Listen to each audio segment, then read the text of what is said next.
You know, for years, my cycles were all over the place. Mood swings felt like a roller coaster. And my energy? Well, it was like my phone battery kept dying before noon.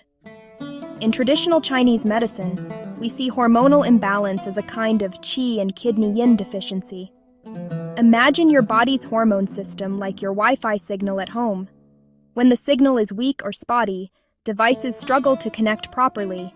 Your hormones work the same way. When the flow of Qi and Yin is disrupted, everything feels out of sync. One powerful herbal duo I've used is He Shou Wu and Dong Quai. He Shou Wu supports your kidney yin, giving your foundation more strength. Dong Quai acts like a gentle regulator, helping to smooth out the flow and balance blood.